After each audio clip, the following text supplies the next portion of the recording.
पहले मैंने देवकी को इतना कभी नहीं देखा,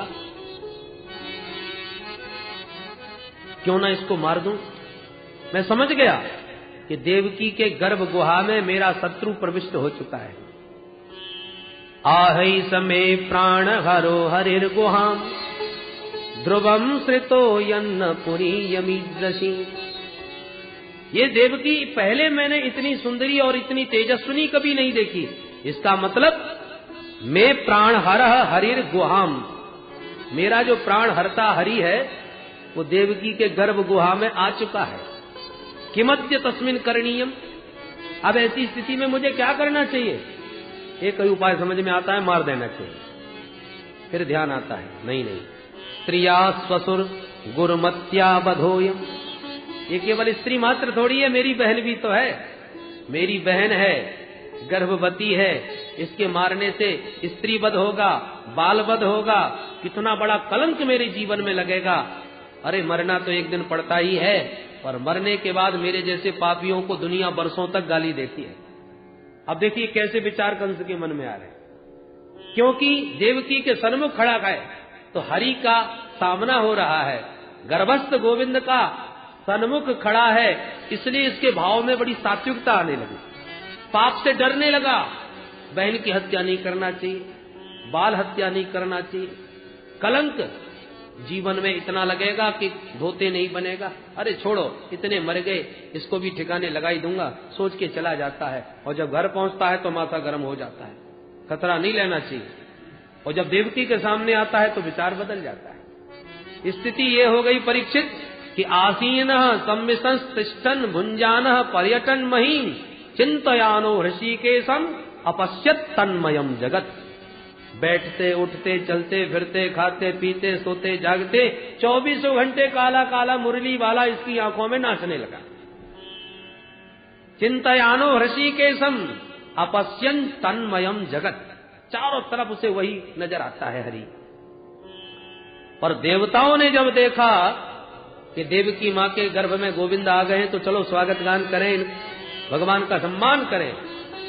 सारे देवता आ गए और ब्रह्मा जी को शिव जी को आगे करके उस बंदी ग्रह में पहुंचकर भगवान के गर्भगत गोविंद की स्तुति प्रारंभ कर दी। इसको गर्भस्तुति कहते हैं। सारी प्रकृति आज प्रभु के स्वागत में सुसज्जित है। आइए हम भी स्वागत गान करें। स्वागतम कृष्ण शरणागतम पाहि, स्वागतम कृष्ण शरणागतम पाहि, स्वागतम कृष्ण शरणागतम पाहि, स्वागतम कृष्ण शरणागतम पाहि, स्वागतम सुस्वागतम शरणागतम पाहि, स्वागतम सुस्वागतम शरणागतम पाहि, स्वागतम सुस्वागतम शरणागतम पाहि, स्वागतम सुस्वागतम शरणागतम पाहि, स्वागतम सुस्वागतम शरणागतम पाहि, स्वागतम कृष्ण शरणागतम पाहि, स्वागतम कृष्ण शरणागतम पाहि, सत्यव्रतम सत्यपरम त्रिसत्यम सत्यस्योनिं निहितं च सत्ये सत्यस्य सत्यमृत सत्यलेशं सत्यात्मकं त्वां शरणं प्रपन्ना। स्वागतम कृष्ण शरणागतम पाहि, स्वागतम कृष्ण शरणागतम पाहि, कृष्ण शरणागतं पाहि शृण्वन् गणन् संस्मरयन् च चिन्तयन् नामानि रूपाणि च मङ्गलानि ते क्रियासु यत्त्वच्चरणारविन्दयो चेता न भवाय कल्पते स्वागतं सुस्वागतं शरणागतं पाहि स्वागतं सुस्वागतं शरणागतं पाहि स्वागतं सुस्वागतं शरणागतं पाहि स्वागतं कृष्ण शरणागतं पाहि स्वागतं कृष्ण शरणागतं पाहि शरणागतं पाहि शरणागतं पाहि शरणागतं पाहि शरणागतं पाहि बोल भक्तवत्सल भगवान की। सब देवताओं ने मिलकर के गर्भगत हरि की स्तुति करी। गर्भ स्तुति के माध्यम से आप ही त्रिकाला बाधित सत्य हो। पूर्व में, आज वर्तमान में और भविष्य में तीनों कालों में शाश्वत सत्ता प्रभु आपकी ही है। ऐसे हे सच्चिदानंद प्रभु, आपको हम बारंबार प्रणाम करते हैं। आपकी कृपामयी चरण कमलों की नौका का जो आश्रय ले लेते हैं, वो इस भवसागर को बछड़े के पैर के गड्ढे के समान बड़ी सहजता से पार कर जाते हैं। प्रभु त्वत्पाद पोतेन महत्कृतेन कुर्वन्ति गोवत्स पदम भवाभ्यं। हे प्रभु, हे अरविंदाक्ष, येऽरविन्दाक्ष विमुक्तिमाननः त्वय्यस्तभावात् विशुद्ध बुद्धयः। जो प्राणी अभी मुक्त तो हुए नहीं पर अपने को मुक्त मान बैठे, विमुक्त मानिनः माने मन के लड्डू खा रहे हैं, अभी मुक्ति की स्थिति नहीं पर अपने को मुक्त मान बैठे हैं, और फिर अपने को ही ब्रह्म कह करके आपके चरण कमलों से अपने भावों को समाप्त कर देते हैं। त्वय्यस्त भावा अविशुद्ध बुद्धया, उनकी बुद्धि बिगड़ जाती है। परिणाम क्या होता है? आरूह्य कृच्छ्रेण परम पदम ततः पतन्त्यधोना द्रुतयोस्मदंघ्रयः।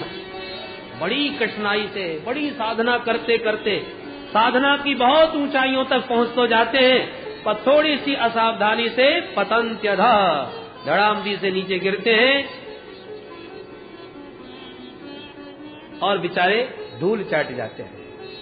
पर दूसरी ओर तथा नते माधव तावका क्वचित, हे माधव तावका त्वदीया, जो आपको ही अपना जीवन धन सर्वस्व मान चुके हैं, ऐसे आपके चरणाश्रित जो भक्त हैं, वो बड़े बड़े विघ्नों के सिर पर पैर रखते हुए धारा प्रवाह गति से दौड़ते चले जाते हैं, क्योंकि त्वया अभिगुप्ता विचरन्ति निर्भया। त्वया अभिगुप्ता, आप उन्हें चारों तरफ से गुप्त रक्षणे इस प्रकार से संभाल करके ले जाते हो कि उनको कभी गिरने नहीं देते, फिसलने नहीं देते। बोलो जय श्री कृष्ण।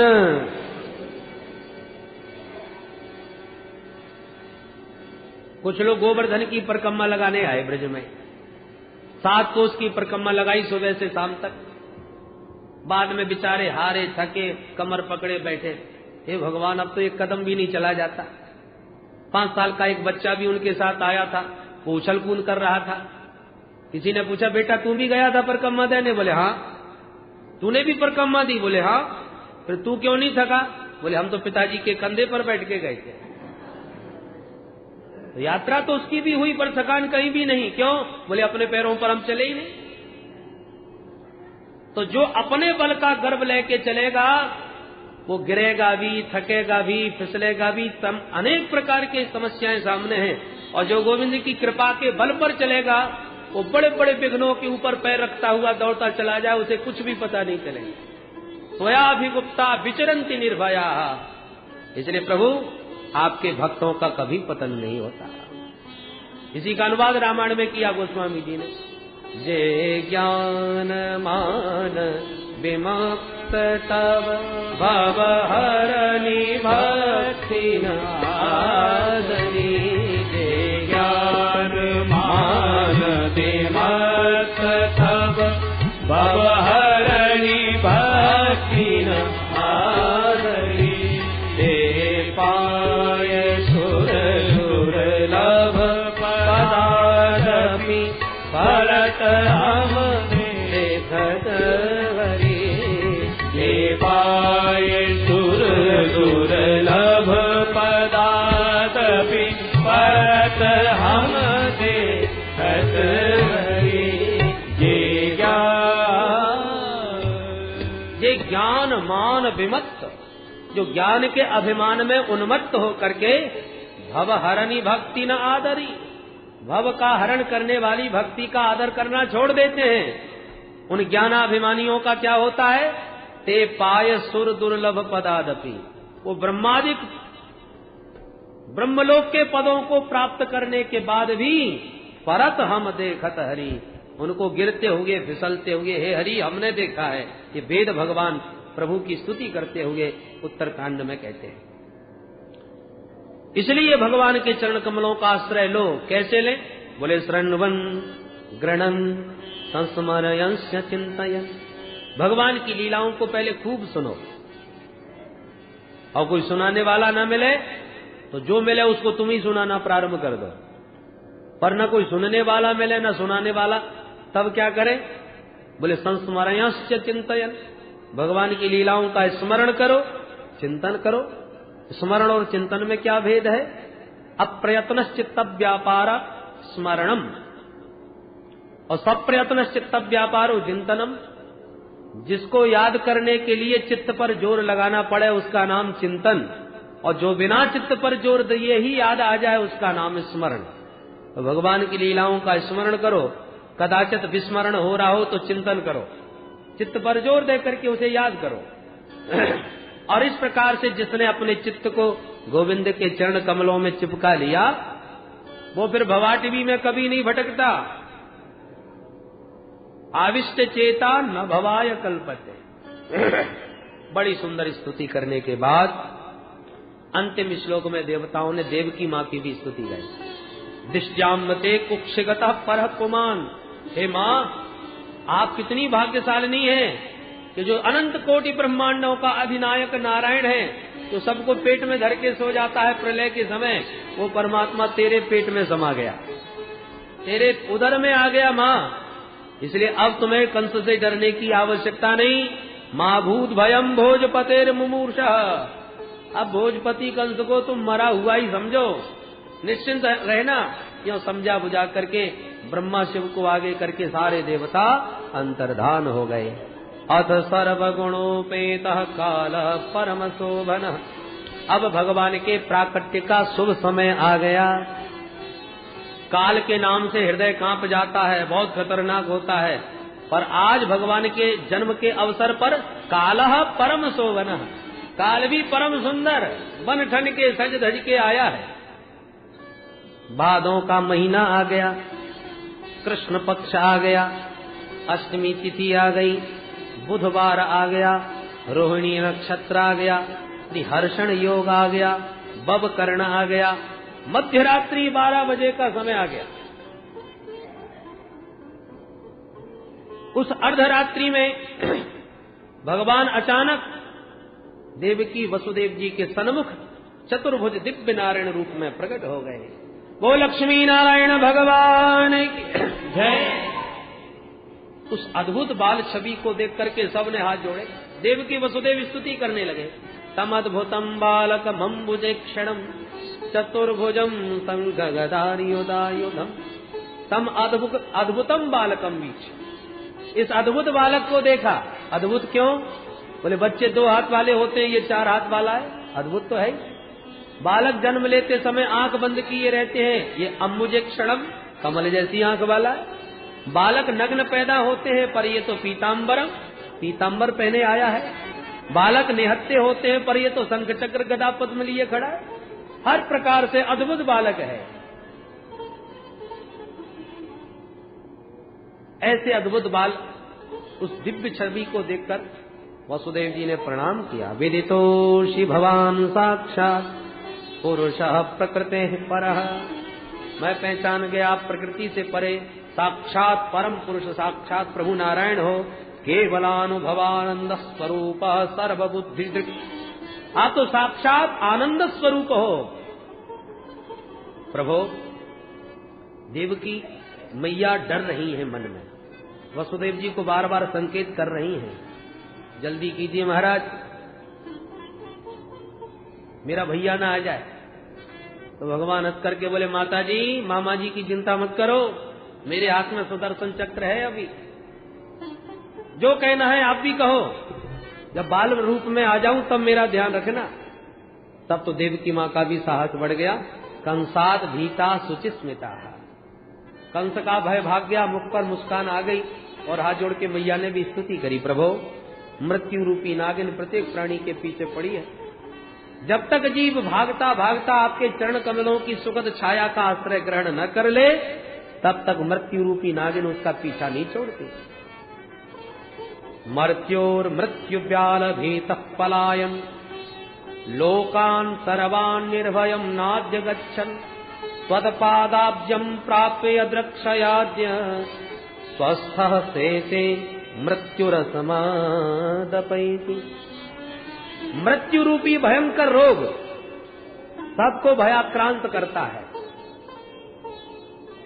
तो अब रोग से कैसे बचें? बोले धन्वंतरी भगवान की शरण में जाओ, सारा इलाज कर देंगे। धन्वंतरी भगवान कौन है? बोले त्वत्पादाब्जम, भगवान के जो चरण कमल हैं वो धन्वंतरी भगवान है। अब्ज कमल माने जल से जिनका जन्म हुआ, तो धन्वंतरी भगवान का भी जन्म जल से ही हुआ था, समुद्र से हो गया था। तो जैसे जल से धन्वंतरी भगवान प्रकट हुए, ऐसी भगवान के चरण कैसे हैं? बोले त्वत्पादाब्जम, आपके चरण कमल जो हैं वो भी भगवान के चरण भी कमल के सदृश हैं। तो माने कमल आपके चरण रूपी धन्वंतरी भगवान का जो आश्रय ले लेगा, वो जन्म मरण रूपी भयंकर भवरोग की पीड़ा से सर्वदा के लिए मुक्त होकर स्वस्थः सेते, सर्वदा के लिए स्वस्थ होकर के विश्राम करेगा। मुझे तो एक ही आश्चर्य होता है प्रभु कि अनंत ब्रह्मांड जिसके रोम रोम में विचरते हैं, वो इतना बड़ा ब्रह्म मेरे पेट में कैसे समा गया? ब्रह्मांड निकाया निर्मित माया रोम रोम प्रतिवेद कहें, सोमम उर्वासी यह उपहासी सुनत धीर मति थिर न रहे। बड़ी सुंदर स्तुति करी। अंत में भगवान बोले, माँ पूर्व में आपने बहुत तप किया था, तो मैंने बेटा बनने का वचन दिया। आप पहले अदिति कश्यप बने तो मैं वामन बन के आया, आज मैं तुम्हारा बेटा बन के पुनः प्रकट होने वाला हूँ। जैसी बेटा बनूं मुझे गोकुल में छोड़ आना, वहाँ कन्या का जन्म हुआ है उसे उठा लाना, बाकी किसी से बिल्कुल न घबराना। सारी बातें समझा करके बभूव प्राकृत शिशु, एक नन्हे से बालक बन के देवकी मैया की गोदी में प्रभु प्रकट हो गए। बोल बाल कृष्ण लाल की। पर रोए गाए बिल्कुल नहीं। क्यों? बोले राम अवतार में रोए तो दास दासियां बधाइयां लेके दौड़ी, और यहाँ कहीं रो बैठे तो चारों तरफ से ले ले डंडा मामा जी झपट पड़ेंगे। इसलिए बभूवा तूषणी बभूवा, भगवान बिल्कुल चुपचाप देवकी माँ की गोदी में बाल रूप में प्रकट हैं। वसुदेव जी ने तुरंत उठा करके हृदय से लगा लिए, सूप में लिटा करके भगवान को अपने सिर पर धारण कर लिए। जैसे ही सिर पर भगवान को आसीन किया कि हथकड़ी बेड़ी अपने आप खुल गई, किवाड़ अपने आप खुलते चले गए। जब बाहर निकले तो पहरेदार भी सब खर्राटे बजा के सोए गए। मतलब जीव जैसे ही ब्रह्म संबंध प्राप्त करता है, ब्रह्म साक्षात्कार करता है, तो उसके सारे भव बंधन अपने आप खुल जाते हैं। जितने भी अज्ञान के कपाट लगे हैं वो सब हट जाते हैं, जितने की काम क्रोध आदि शत्रु घेरे पड़े हैं वो सब सो जाते हैं, और जीव शुद्ध बुद्ध मुक्त हो जाता है वसुदेव जी की तरह। परंतु ब्रह्म से संबंध छोड़कर जब माया रूपी कन्या से संबंध जोड़ता है तो फिर बन जाता है।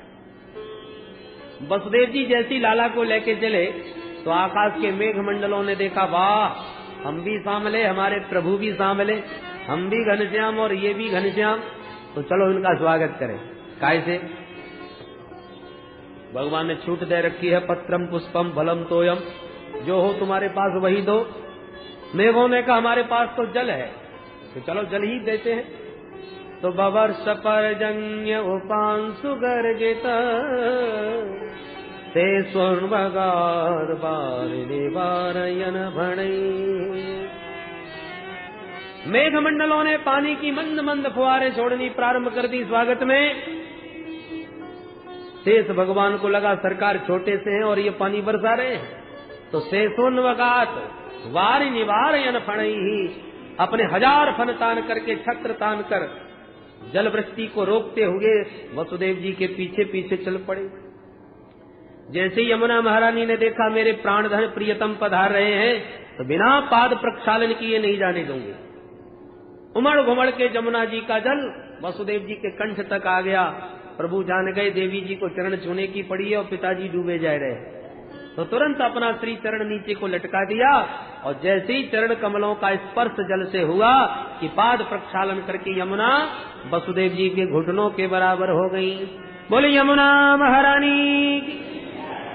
एक संत कहते हैं जमुना जी में बाढ़ आई अपने प्रियतम का मुख देखने, तो प्यारे का तो मुख दिखा नहीं, ससुर जी की दाढ़ी पहले दिखाई पड़ गई, तो बेचारी शर्मिंदा होकर ससुर जी के चरणों में झुक गई। एक संत कहते हैं जमुना जी में बाढ़ आई अपने प्रियतम प्राणधन प्रभु से मिलने के लिए, तो मिलने की उमंग उठी, तो भगवान ने ऊपर से एक चरण प्रहार किया। शर्म नहीं आती, तुम्हारे ससुर जी खड़े हैं और उनके सामने हमसे मिलने के लिए आ रही हो, मुंह उठाए। तो जमुना जी तुरंत ससुर जी के चरणों में नतमस्तक हो गई। इस प्रकार से जमुना पार करके वसुदेव जी नंद भवन में पहुंच गए, जहां योग माया के प्रताप से सारे ब्रजवासी खर्राटे बजाए सोए रहे। धीरे से प्रसूति का भवन में जाकर लाला को सुला दिया, लाली को उठा लिया। जैसी लौट करके वापस आए बंदी गृह में कि कन्या गला फाड़ के रो पड़ी, हथकड़ी बड़ी फिर बंद हो गई, अब के बाढ़ अपने आप बंद हो गए। कन्या का रुदन सुन करके पहरेदार जग गए, कंस को सूचना दी, कंस दौड़ा दौड़ा आया, पर देवकी की गोदी में लाला की जगह लाली को पाया तो बड़ा घबराया। लगता है देवताओं की इसमें भी कोई गहरी चाल है, मैं छोड़ने वाला किसी को नहीं। कन्या का पैर पकड़ के घुमा रहा था कि कन्या हाथ छुड़ा के भाग गई, अष्टभुजी बन के प्रकट हो गई। किम मया हतया मंदः जातः खलु तवांत कृत। हे मूर्ख, तू मुझे क्या मारना चाहता है? तुझे मारने वाला तो पैदा हो गया। कंस कांप गया, बहन जी कहाँ पैदा हो गया, किस घर में? कन्या बोली पूरी जन्म पत्री नहीं बताने की। यत्र क्वबा पूर्व शत्रु मां हिंसी कृपणान था, तेरा शत्रु तेरे ही आसपास है, अपने आप ढूंढ निकाल। यों कह करके देवी अंतर्धान हो गई और कंस बुरी तरह घबरा करके अपनी बहन देवकी के चरणों में ही गिर पड़ा। बहन जी जीवन में पहली बार पता चला कि आजकल देवता भी झूठ बोलना सीख गए। देवम अपि अनृतम भक्ति नमर्त्या एव केवलम। पहले आकाशवाणी हुई थी कि तेरा लाल मेरा काल होगा, अब ये देवी कह के गई है तेरा काल कहीं पैदा हो गया। इन दोनों में से कोई तो एक झूठा है कि नहीं? हे भगवान, मैंने देवताओं के वचनों पर भरोसा करके तेरे बच्चों को मार डाला, बहन मेरे अपराध को क्षमा करना। बार बार गिड़गिड़ा के क्षमा मांगी। बेचारी देवकी क्या कह पाती, क्षमा करके विदा किया। देवकी वसुदेव को भी कंस ने मुक्त कर दिया। तुरंत राक्षसों को बुला के कहा, सुनो, 1 महीने के जितने बच्चे पैदा हुए हैं सबको मार डालो। चारों तरफ से राक्षस फैल गए। और सुखदेव बाबा कहते, परीक्षित, विप्रागावश्च वेदाश्च तपः सत्यम दमः शमः श्रद्धा दया स्थितिच्छा च कृतवश्च हरेस्तनु। ये हरि के ही अंग हैं, जो वेदों पर प्रहार करते हैं, गायों पर अत्याचार करते हैं, तपस्वियों को सताते हैं, सत्य का आचरण नहीं करते। जिनके हृदय में श्रद्धा और दया समाप्त हो गई, वो साक्षात नारायण के अपराधी हैं। वो अपनी मौत अपने हाथों ही पाप कर्मों से बोते हैं। अत्याचार कंस का बढ़ गया चारों तरफ, पर उधर नंद भवन में क्या हुआ, जरा 5 मिनट में नंद भवन की बात करते हुए वाणी को विराम देंगे। आप कृपया शांति से बैठे रहें, उत्सव में कोई भी खड़ा न हो। नंदस्वात्मज उत्पन्ने जाता ह्लादो महामना आहूय विप्रान वेद ज्ञान स्नातः सुचिरलंकृतः। नंद बाबा 90 साल के डोकरा है गए, पर छोरा छापरो कोई ना भयो। एक दिन संत ब्राह्मणन की मंडली आई, नंद बाबा ने चकाचक खीर मालपुआ की पंगत करवाई। जैसे ही महंत जी ने डकार लेके पेट पे हाथ घुमायो कि नंद बाबा ने दंडवत कियो। जैसी दंडवत नंद बाबा ने करी, महंत जी के मोहते आशीर्वाद निकल गयो, नंद बाबा पुत्रवान भव। नंद बाबा हाथ जोड़ के बोले, महाराज 90 साल के डोकराए, बुढ़ापे में कहा आशीर्वाद दे रहे हो? अब तक तो कोई भयो ना आया, बुढ़ापे में कोई कहा है जाएगो? महंत जी बोले, बाबा तो जब तक मेरो आशीर्वाद सफल ना है जाएगो तब तक मैं तेरो घर छोड़वे बारो ना है। क्या करोगे महाराज? भले गोपाल संतान मंत्र को जप करेंगे, अनुष्ठान करेंगे, देखे जोरा कैसे ना हो। तू तो चकाचक माल घुटाए जा, तू भोजन कराए जा, हम भजन करें जाए, फिर देखे जोरा कैसे ना हो। तब तो महाराज रोज रबड़ी घुटन दो।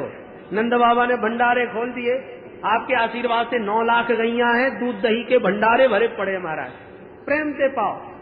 चकाचक भंडारे छनवे लगे और बढ़िया भजन कीर्तन होवे लगे, अनुष्ठान जप प्रारंभ है गए।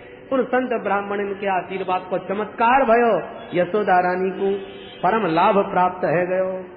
जो नंद बाबा को भनक पड़ी, खुशी का पारावार नहीं रहा, पूरे ब्रजमंडल में खबर फैल गई। खुशी के मारे गोपियन ने तो 84 गज के लहंगा सिलवाए के तैयार कर लिए, कई लहंगा चुनरी में बधाई लेके जाएंगे। नंद बाबा बेचारे अपनी बहन को लेवे पहुंच गए। अरे बहन सुनंदा, जल्दी चल, तुम बुआ बनवे बारी है। खुशी के मारे सुनंदा जी भी दौड़ के चल पड़ी और 2 महीना पहले से ही अपने मायके में आकर के डेरा जमाई लिए। यशोदा भाभी की दौड़ भाग करके खूब सेवा करने लगी। पर आज कब कौन आयो कौन चलो गयो, काउगे भनक नहीं चली, खर्राटे बजा के सब सोते रहे। नींद खुली तो सुनंदा जी की।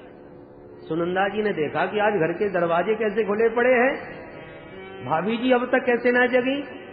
जो भाभी यशोदा के कक्ष में झरोके से झांक करके देखा तो क्या दिखाई पड़ा कि यशोदा भाभी तो गहरी नींद में सोई पड़ी है, उन्हें होश ही ना है।